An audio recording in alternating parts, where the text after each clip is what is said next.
E já estamos de volta ao vivo pela Diário TV Canal 4 com o programa Luiz Costa, lembrando as meninas de 4 a 17 anos que vão participar do Miss Estado do Rio de Janeiro Infanto Juvenil 2020. As inscrições terminam agora no final do mês de junho e devem ser feitas no Estúdio de Beleza Jorge Costa, Rua Muqui, número 9, em frente à Receita Federal, de terça a sábado, das 9h30 às 18h30. O responsável precisa acompanhar a candidata porque é menor. Então, a candidata não pode ir sozinha fazer sua inscrição. Precisa do seu acompanhante, tá?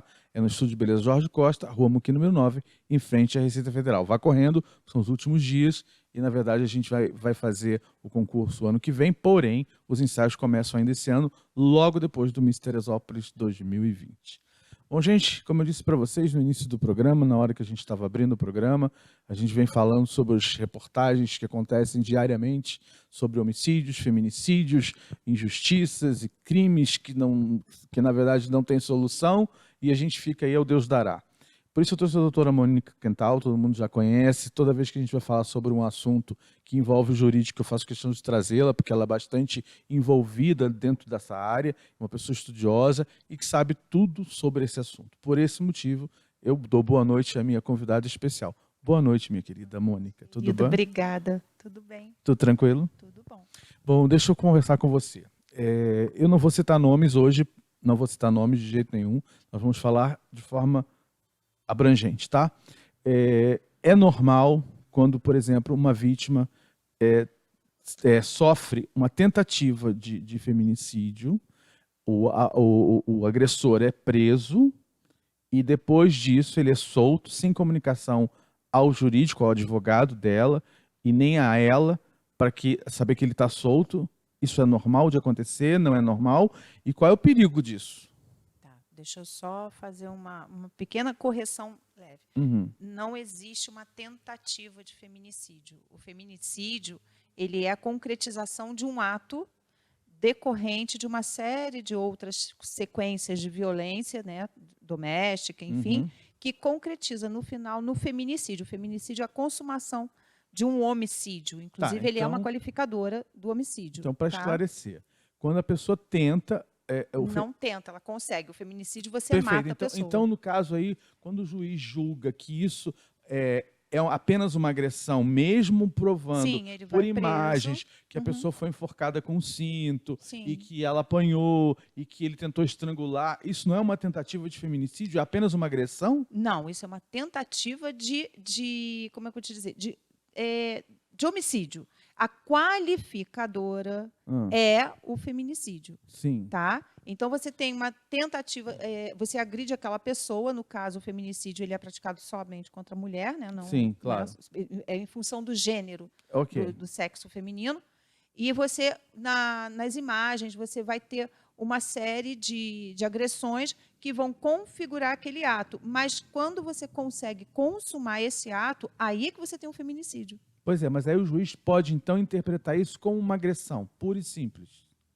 Não é uma. Não, se você não matou a pessoa, você não praticou o feminicídio. Okay. É a mesma coisa. Exatamente. Mas houve uma tentativa. Uma tentativa de matar aquela pessoa é diferente de um homicídio, de um feminicídio. Sim, é diferente. Entendeu? Mas, nos olhos da lei, não tem a mesma gravidade? Não, tem penas. A pena, inclusive, é diferente. Por exemplo, quando você tem um homicídio, a pena é de 6 a 20 anos. Quando é o feminicídio, ou seja, a qualificadora é o feminicídio, essa pena aumenta, vai de 12 a 30 anos, se eu não me engano. E quando é uma tentativa de homicídio que não aconteceu por algum detalhe técnico vamos dizer assim? Sim, você vai ter uma lesão corporal gravíssima, você vai ter qualificadoras dependendo da situação que houve, né, do estado em que a pessoa estava, pode ter outras, né, violência sexual, etc., outros agravantes que vão compor aquele quadro e a pessoa vai ser condenada de acordo com cada caso. Pois é, então a gente... Mas isso foi só um início, né? Não, é bom a gente falar, porque na verdade o que acontece?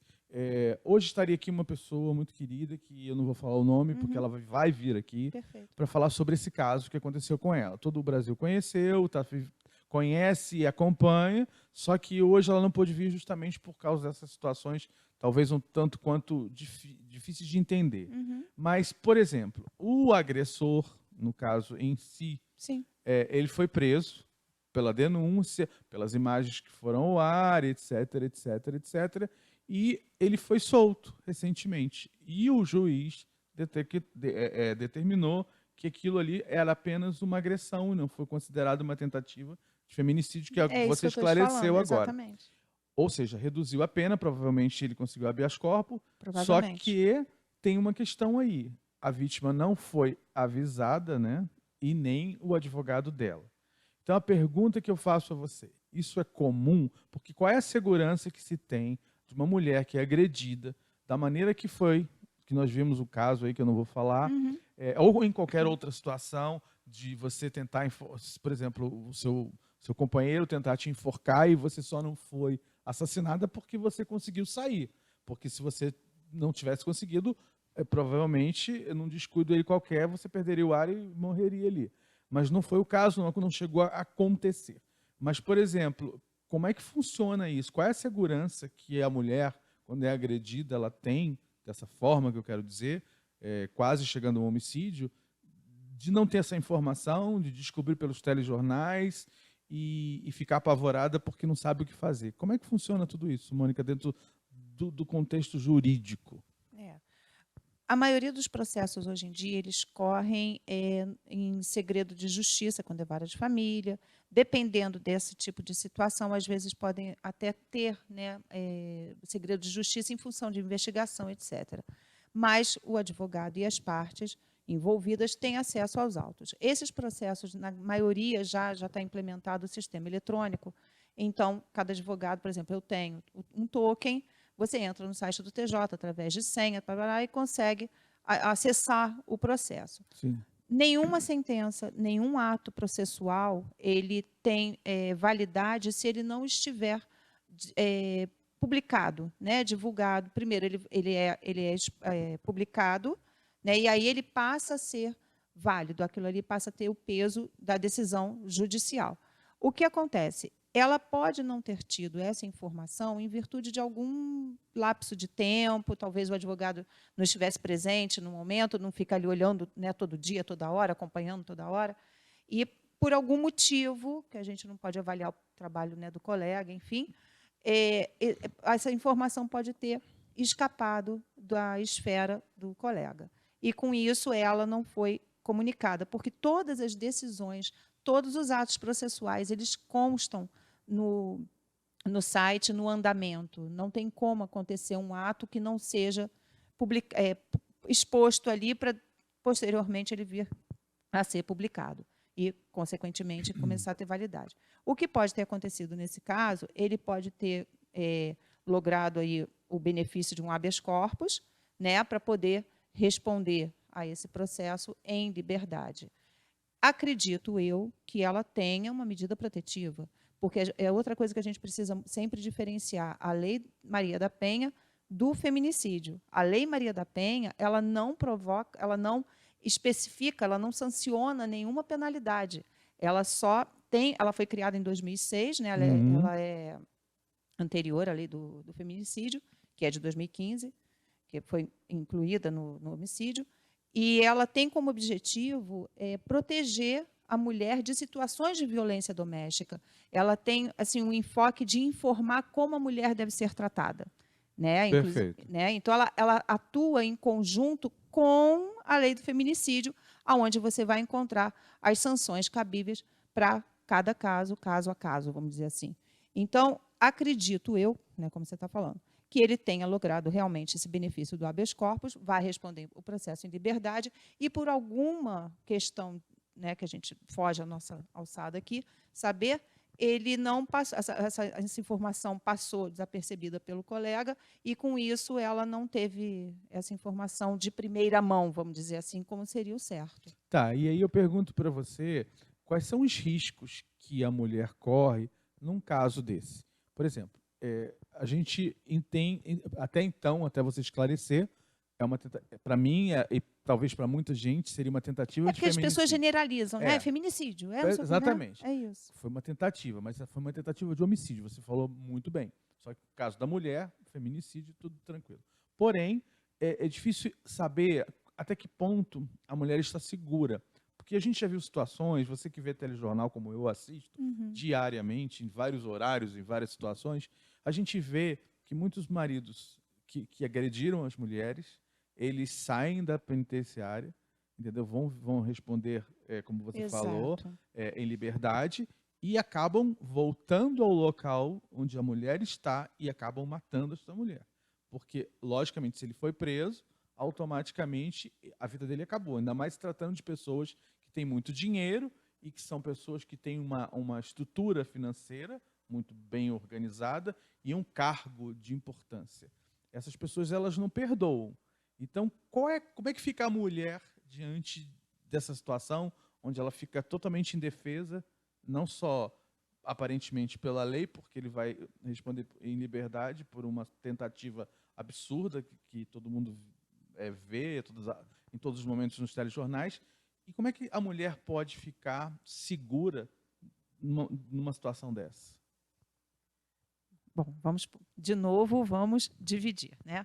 O feminicida, que é, né, o autor de um feminicídio, por que ele pratica aquele ato? Né? Ele pratica porque ele vê a mulher como um objeto. Ele desconstrói a imagem de pessoa, de ser humano, e aquilo passa a ser um objeto que o incomoda. Então, muitos relatos de feminicidas, eles dizem exatamente isso, que eles só conseguem paz, é impressionante, depois que eles se livram daquilo. E o se livrar daquilo é o quê? É você matar a companheira, a namorada, etc. Pois é. E esse é o perfil de um feminicida. O que acontece? Ele vai preso. Né? Aí entra a Maria da Penha. A Maria da Penha, ela estabelece a medida protetiva, que é justamente afastar o cidadão da esfera, do domicílio, onde está a vítima. Sim. Só que, quando ele é posto em liberdade, ele não, né, voltando, ele não se livrou do objeto, né, que o incomoda. Exatamente. Então, ele retorna. E aí você me pergunta, até onde tem a segurança? Não tem segurança. A medida protetiva, ela tem, né, esse caráter de proteger, mas proteção realmente, segurança, né, segurança realmente, não, nada vai me acontecer, eu não posso te dizer que isso exista, porque eu posso te dizer, você tem uma medida protetiva onde você tem que ficar a uma distância de 300 metros de mim. Então, se for um cara psicopata, enfim, que aí já foge do meu território, né? De cada um, né? Exato. Eu digo assim, o perfil psicológico eu não posso tratar porque eu não sou psicóloga, mas assim, um psicopata, um feminicida, que ele tem aquele foco, ele vai dar um jeito de chegar até você, como a gente tem outros casos. Ano passado, se eu não me engano, mais ou menos em agosto, uma corretora de imóveis lá no Rio, ela foi assassinada pelo cunhado, amando do marido, Sim, né, na frente isso. do filho, né, porque tinha uma disputa, parece que um negócio de herança e tudo. Ou seja, ele não estava presente, mas ele foi lá e mandou alguém fazer e agora estão os dois presos. Pois é, tem essa questão também. Ele concluiu o que ele queria, Exatamente. e ele volta para cá, e ele agora está preso. Então, muitos vão responder o processo em liberdade, chegam lá e conseguem consumar o ato que não conseguiram antes, e com isso, aí agora, né, saem de um polo e vão para outro, um pouquinho mais grave, e vão ficar mais tempo. Aí a única segurança é essa, aí o cara está preso mesmo. Sim. Então, quando o cidadão está preso realmente, aí nem assim as vítimas se sentem seguras, porque existe todo um pós-traumático, toda uma sensação de insegurança, dependendo das coisas que acontecem, porque tem muita agressão com violência sexual, quer dizer, então isso deixa a pessoa desestabilizada para o resto da vida. Então, segurança, né, assim, de um modo geral, não acredito, eu não vejo que proteja realmente, entendeu? E, por exemplo, normal então elas qual ficarem... é a solução? Eu pergunto para você, qual é a solução? A solução no sentido de que o que a mulher tem que fazer?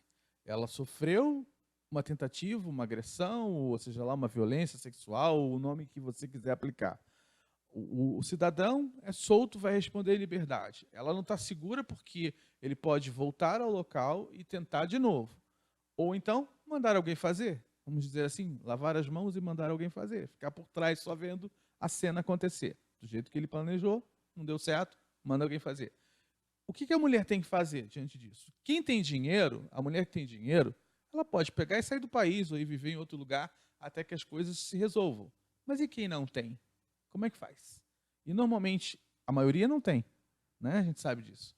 Isso acontece muito dentro da classe baixa, da classe média baixa, né? Porque antigamente existia essa coisa de ser paupérrimo, outros classe média, classe média era rico, hoje a classe média está lá embaixo. Então a gente entende que são essas mulheres que sofrem mais essa violência. E elas não têm dinheiro para sair do país, nem do estado muitas vezes. Como é que funciona isso no lugar delas? Você como advogada, qual é a atitude que você tomaria? A atitude, Luiz, a lei, ela, né, ela é limitada. Você não pode, eu posso te dizer o que não fazer, mas eu não posso impedir você de fazer. Por exemplo, um exemplo bem primário. A gente está aqui frente a frente. Eu sei que eu não posso levantar daqui e te dar um tapa, mas nada impede que eu, de repente, levante e te dê um tapa. Não devo. Não darei, não darei. Você está entendendo? Então, tudo é permitido. Eu digo muito isso lá em casa para minha filha. Tudo é permitido, mas nem tudo lhe convém. Lógico. Entendeu? Então, a lei ela tem um limite. Ela está ali te dizendo a regra. Olha, a regra é essa, não faça. Mas como é que você vai saber o que passa na cabeça do outro? E, geralmente, um cara desse não é uma pessoa normal. Não então, a primeira coisa, sempre, em qualquer situação, seja sempre muito atenta ao ciúme excessivo. Ciúme não é, as pessoas têm que parar de achar. Então, por favor, ciúme você está... Peraí, só para terminar a frase. Sim. Que ciúme é demonstração de amor. Não é. Não é, ciúme é posse. E posse você tem de coisa e não de pessoas. E daí é que o negócio começa a desencadear. Começou a ficar agressivo, não sei o quê, chegou numa violência, que é o primeiro, né, que foi como eu te falei no início, o feminicídio ele é um resultado concreto de violências que já antecederam aquele fato. Começou na primeira denúncia. O Disque Denúncia está aí para isso, é o 2253-1177. O 180, que também atende, pode telefonar, entendeu? Denuncia. Primeira coisa, denuncia. É a primeira coisa, porque isso pode ser que sossegue um pouco... Abrande, né? Exatamente. O ânimo, né, do agressor. Pode ser. Pode ser. Mas é aquela coisa, a lei sempre pode ser. Ela não te dá... Não existe. A gente trabalha, né, com direito, né, com judiciário, enfim. Somos todos operadores, juízes e promotores, defensores, advogados, como eu, tentando sempre fazer o melhor para os nossos clientes, para as pessoas que procuram a justiça, o judiciário, mas ninguém pode te dar a garantia de chegar... Eu falo muito isso para os meus clientes, de verdade. Eu nunca falo aquela frase, se a causa ganha. Não. Cada caso é um caso, cada juiz enxerga de uma maneira. O direito é um material muito vivo, muito maleável. Então, tudo pode, né? A gente está ali para dizer o que não pode, mas numa coisa também, numa outra esfera, o cara tem que pagar uma pensão alimentícia, ele não paga. O outro não pode matar, vai lá e mata. Então, a norma vem para te dizer o que não fazer. Mas quando se você faz, aí sim, a segurança que você tem é o seguinte, que você vai ser punido nas formas da lei. Entendeu? Mas não é uma garantia nenhuma de sossego, garantia, né? Jamais. Mesmo que a única garantia, no meu entender, que essa pessoa teria de respirar aliviada é se o agressor morrer.